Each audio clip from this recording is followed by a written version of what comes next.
দীক্ষা কি? দীক্ষা কি নেওয়া একান্তই প্রয়োজন? যদি আমি দীক্ষা না নিই কোনো গুরুর কাছ থেকে, তবে কি আমি পুজো পাঠ করতে পারবো না? আচ্ছা, যদি দীক্ষা নিই, তাহলেই বা আমার জীবনে প্রত্যক্ষভাবে কি পরিবর্তন আসবে? এরকম হাজারো প্রশ্ন আমাদের মনে ভিড় করে। আজকের এই ভণ্ড সমাজে কিভাবে একজন প্রকৃত সদ্গুরুকে চিনবো আমরা? হ্যাঁ, আগের ভিডিওতে এই নিয়ে বিস্তারিত আলোচনা করা হয়েছে। আজ আমরা জানবো দীক্ষার বিষয়ে।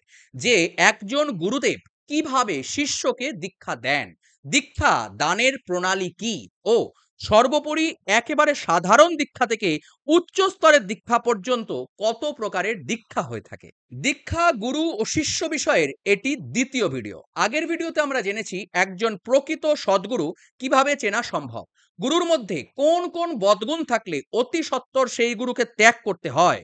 সর্বোপরি শ্রী অনুকূল, শ্রীরাম ঠাকুর, শ্রীরামকৃষ্ণ, ইস্কন মিশনের ভিড়ে কোন গুরুর দীক্ষা আপনার নেওয়া উচিত, সেই নিয়েও আলোচনা হয়েছে পূর্ববর্তী ভিডিওতে। যারা এখনো পর্যন্ত আগের ভিডিওটি দেখেননি, অবশ্যই দেখবেন, কারণ গুরুদেবের সম্পর্কে যে প্রশ্ন ভক্ত মনে ওঠে তার উত্তর না পেলে দীক্ষার কোনো অর্থ নেই। ভিডিওর লিংক নিচে ডেসক্রিপশনে দেওয়া থাকবে। আজ দ্বিতীয় পর্বে আমরা জানবো দীক্ষা কি। দেখুন, দীক্ষা কোনো সাধারণ বিষয় নয়। মানে আপনি একজন গুরুর কাছে গেলেন আর তিনি আপনাকে কানে কানে বা জোরে জোরে বা ভিডিও কলের মাধ্যমে একটা মন্ত্র বলে দিলেন আর আপনি রোজ সেটা জপ করলেন, শুধুমাত্র এটিই দীক্ষার গুণ নয়। দীক্ষা হলো এক গভীর বিজ্ঞান, নিজের আত্মার অন্তর্গত শক্তিকে জাগ্রত করবার পদ্ধতি দীক্ষা। দীক্ষা শব্দটি দুটি শব্দের সমন্বয়ে গঠিত, দ যুক্ত ইক্ষা। দ শব্দ দ্বারা বোঝায় দেওয়া, ও ইক্ষা মানে দেখা, অর্থাৎ যিনি আমাদের দেখবার জন্য চোখ দেন তিনিই গুরু। এখন জন্মমাত্রই প্রতিটি প্রাণী চক্ষু নিয়ে জন্মায়, তাকে আবার গুরু চোখ দেবেন, এটা কিভাবে সম্ভব? কিংবা এভাবেও বলা যেতে পারে, যদি দীক্ষা মানে দৃষ্টিশক্তি প্রদান করাই বোঝায়, তবে অন্ধকে দীক্ষা দিলেই তো তার দৃষ্টি ফিরে আসে। হ্যাঁ, ঠিক কথা। সঠিক গুরু শরণাপন্ন হলে অন্ধও চোখে দেখতে পায়, পঙ্গু হিমালয়ে উঠে যায়, আবার বোবাও বাচালতা করতে পারে। কিন্তু এটা কিভাবে সম্ভব? হ্যাঁ, সেটাই আজকের এই ভিডিওতে আমরা জানবো। অজ্ঞান তিমিরান্ধস্য জ্ঞানাঞ্জন শলাকয়া চক্ষুরুন্মিলিতং येन তস্मै শ্রী গুরবে নমঃ। অর্থাৎ অজ্ঞানতার অন্ধকারে আমরা দৃষ্টিশক্তিহীন, জ্ঞানরূপ কাজল কাঠি দিয়ে যিনি সেই অজ্ঞানতার আবরণ বিনাশ করে আমাদের চোখ খুলতে শেখান, তিনিই প্রকৃত গুরু। তাকে আমার প্রণাম। এই সমগ্র সৃষ্টির প্রতিটি কণায় কণায় সেই পরম ব্রহ্ম বিদ্যমান, বা বলা যায় স্বয়ং ব্রহ্মই সৃষ্টিরূপে প্রকাশিত। কিন্তু তথাপি আমরা ইন্দ্রিয়াদির বশবর্তী হয়ে আমি উঁচু ও নিচু, আমি বড় তুই ছোট, আমি ব্রাহ্মণ ও নিচু জাত, এরকম অসংখ্য অহংকারের বশবর্তী হয়ে আসল সত্যকে দেখতে পাই না। আমরা বিভেদের বশবর্তী হয়ে বৃথায় সময় নষ্ট করি, কিন্তু আমরা ভুলে যাই আম জাম কাঁঠাল ফল যাই হোক না কেন, গাছ তো গাছই হয়। যেভাবে একই সোনা দিয়ে কানের দুল, হাতের চুড়ি, পায়ের মল যাই তৈরি করা হোক না কেন, সোনা আসলে সমস্ত অলংকারেই বিদ্যমান থাকে। তাই যে ব্যক্তি সোনার চেনে, সোনার দাম জানে, সে জানে সেই সোনা পায়েই পরা হোক আর হাতে বা মাথায়, সোনার দাম একই থাকে। সেভাবে একই পরমাত্মার প্রকৃত স্বরূপ, প্রত্যক্ষ স্বরূপ প্রতিটি জীবাত্মা এই সংসারের প্রতিটি প্রাণীর মধ্যে বিদ্যমান।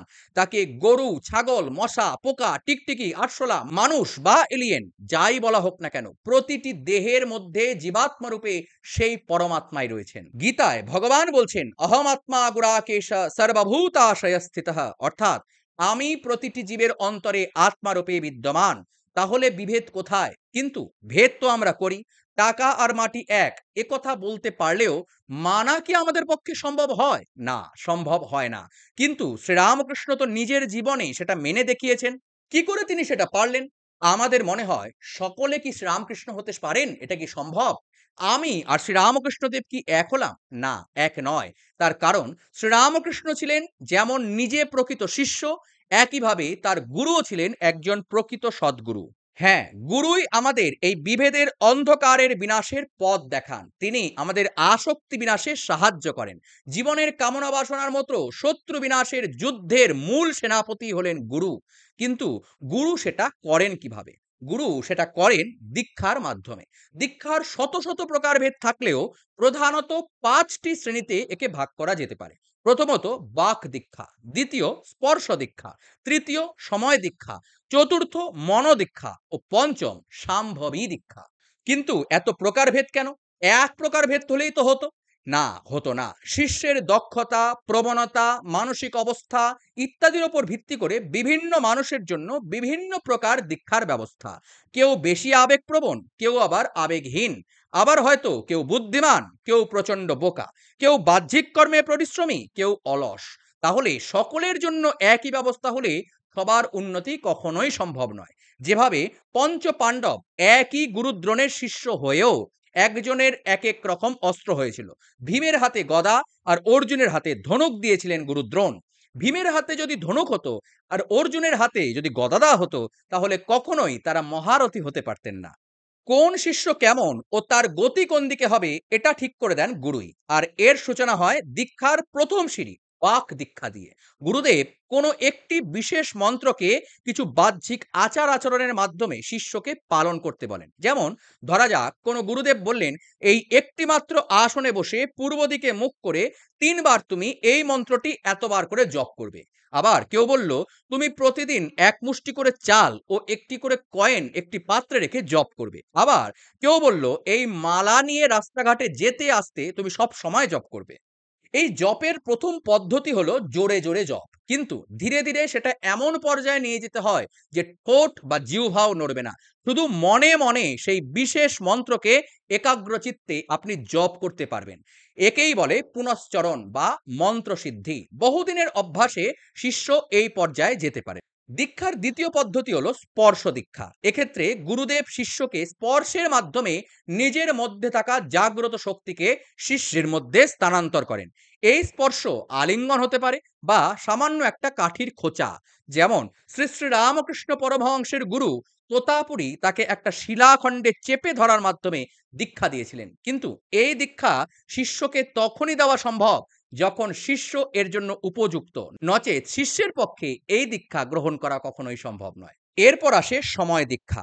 এক্ষেত্রে গুরুদেব শিষ্যকে কোনো বিশেষ পূজা পদ্ধতি বা রীতিনীতির শিক্ষা প্রদান করেন।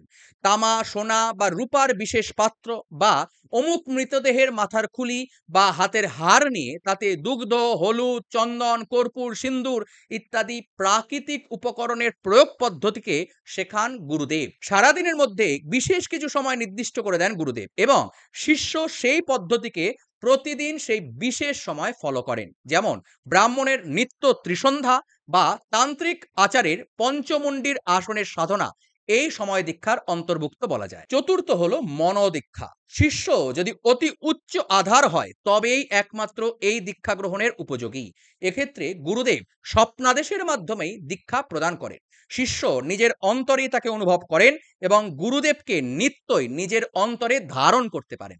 এই দীক্ষায় বাহ্যিক মন্ত্রোচ্চারণ বা রীতিনীতির প্রয়োগবিধি না থাকলেও মনের মধ্যেই মানস উপচারে নিত্য গুরু সেবা ও ভগবত আচারের মন্ত্র জপ করতে থাকেন শিষ্য। এবং সর্বোপরি পদ্ধতি হলো সাম্ভবী দীক্ষা। এটি সব থেকে গভীর ও গোপনীয় দীক্ষা। এই পর্যায়ে গুরুদেব শিষ্যকে দেহতত্ত্ব বোঝান। এই ব্যবহারিক জগতে নশ্বর দেহেরও প্রয়োগ রয়েছে, কারণ আছে, প্রয়োজন আছে। আত্মতত্ত্ব থেকে শিবতত্ত্বের দিকে যাত্রা বা কুণ্ডলিনী শক্তির জাগরণের দীক্ষা পান শিষ্য গুরু। আত্মতত্ত্ব থেকে শিবতত্ত্বের দিকে যাত্রা বা কুণ্ডলিনী শক্তির জাগরণের দীক্ষা পান শিষ্য। গুরু নিজের একাংশ শিষ্যের মধ্যে প্রদান করেন ও শিষ্যকে সাথে নিয়ে মোক্ষের পথে, মুক্তির পথে এগিয়ে চলেন। কিন্তু এই দীক্ষা অত্যন্ত ঝুঁকিপূর্ণ, কারণ শিষ্য যদি পথভ্রষ্ট হয়ে পড়েন তাহলে গুরুকেও সাথে নিয়ে নামতে থাকেন। তাই প্রকৃত বিশ্বস্ত, বিদ্বান, বুদ্ধিমান, অহংকার শূন্য শিষ্য না হলে গুরুদেব এই দীক্ষা প্রদান করতে পারেন না। তো এই হলো দীক্ষার প্রধান 5টি প্রকার।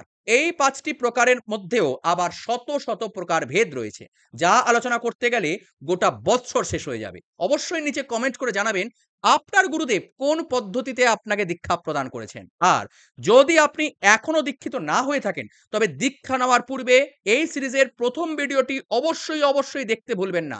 কারণ প্রকৃত গুরু বিনা শিষ্যের উন্নতি সম্ভব নয়। ভিডিওর লিংক নিচে ডেসক্রিপশনে দেওয়া থাকবে। তো আজকের মতো এই পর্যন্ত। ভিডিওটি কেমন লাগলো নিচে কমেন্ট করে অবশ্যই জানাবেন। আপনার গুরু ভাই বা গুরুবনদের সাথে শেয়ার করতে ভুলবেন না। আর যারা এই চ্যানেলে এখনো সাবস্ক্রাইব করেননি তাদের অনুরোধ এক্ষুনি নিচের লাল রঙের সাবস্ক্রাইব বাটনটি ক্লিক করে বেল আইকন প্রেস করে সঙ্গে থাকুন। আর যদি আপনি মনে করেন এই চ্যানেলকে আপনার সাপোর্ট জানাতে চান বা আমি এর যোগ্য, তবে সামান্য মূল্যের বিনিময়ে নিচের জয়েন বাটন থেকে আপনার সাপোর্ট জানাতে পারেন। আপনার এই সাপোর্ট আমায় আরো এগিয়ে যেতে, আরো মূল্যবান তথ্য আপনাদের কাছে পৌঁছে যেতে সাহায্য করবে। দেখা হচ্ছে পরবর্তী ভিডিওতে। নমস্কার, জয় সনাতন, জয় সনাতনী, জয় গুরু।